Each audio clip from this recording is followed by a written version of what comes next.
আসসালামু আলাইকুম। পরশমনিস kitchen and bakes YouTube চ্যানেলে আপনাদের সবাইকে স্বাগতম। আজকে আমি নিচ্ছি মাটন কারি।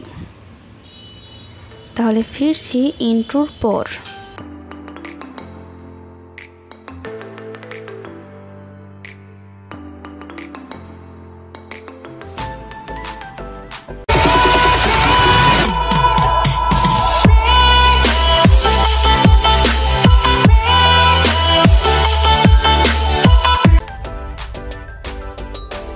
প্রথমে আমি চুলায় কড়াই বসিয়ে এর মধ্যে পরিমাণ মতো সয়াবিন তেল দিয়ে দেব।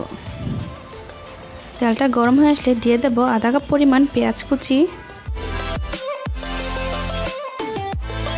পেঁয়াজটাকে হালকা করে ভেজে নেব।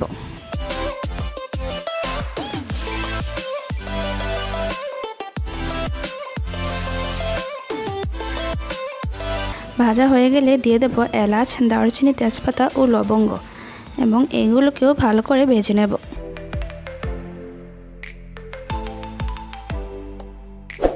ভাজা হয়ে গেলে দিয়ে দেব এর মধ্যে আধা কাপ পরিমাণ টমেটো কুচি। এখন সবগুলোকে ভালো করে মিশিয়ে নেব।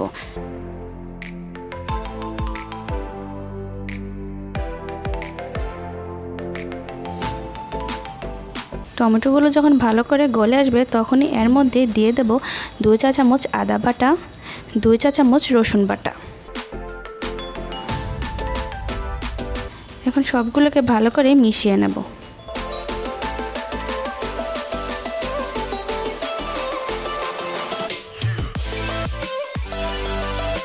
সবগুলো মশলা ভালো করে মেশানো হয়ে গেলে দিয়ে দেব স্বাদ মতো লবণ, আধা চা চামচ মরিচের গুঁড়া, আধা চা চামচ একটু কম হলুদের গুঁড়া, আর আধা চা চামচ জিরার গুঁড়া, 1 চা চামচ গরম মশলা।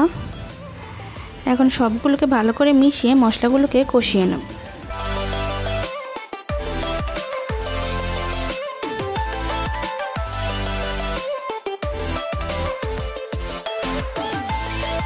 মশলাগুলো ভালো করে মেশানো হয়ে গেলে এর মধ্যে আমি 1 কাপ পরিমাণ পানি দিয়ে দেব। দিয়ে মশলাগুলোকে কষিয়ে নেব।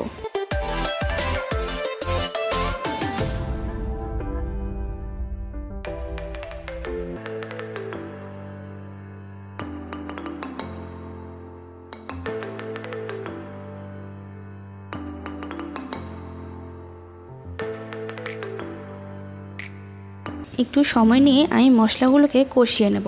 কষানো হয়ে গেলে এর মধ্যে মাটনগুলো দিয়ে দেব। দিয়ে ভালো করে মিশিয়ে নেব।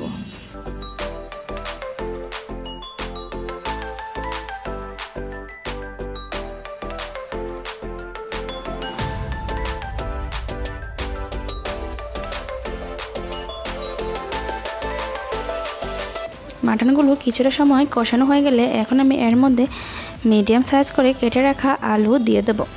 এখন সবগুলোকে ভালো করে সময় নিয়ে কষিয়ে নেব।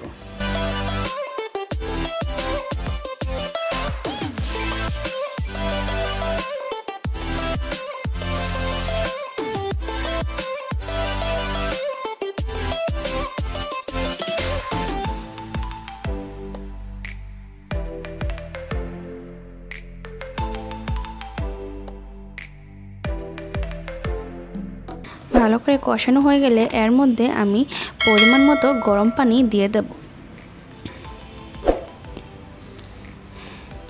এখন সবগুলোকে ভালো করে মিশিয়ে নেব। পানির পরিমাণটা বুঝে দেব, কারণ এই পানির মধ্যে আমরা মাংসগুলোকে সেদ্ধ করে নেব।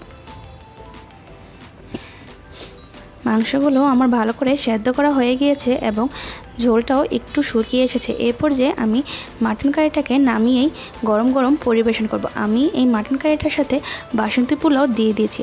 আপনারা আপনার পছন্দ মতো বাসন্তী পোলাও বা ভাতের সাথেও দিতে পারেন। তো আমার এই ভিডিওটা ভালো লাগলে প্লিজ লাইক, কমেন্ট এবং শেয়ার করতে ভুলবেন না। এবং আমার পরবর্তী ভিডিও আপলোড হওয়ার সাথে সাথে পাওয়ার জন্য চ্যানেলটাকে সাবস্ক্রাইব করে বেল আইকন অন করে পাশেই থাকবেন।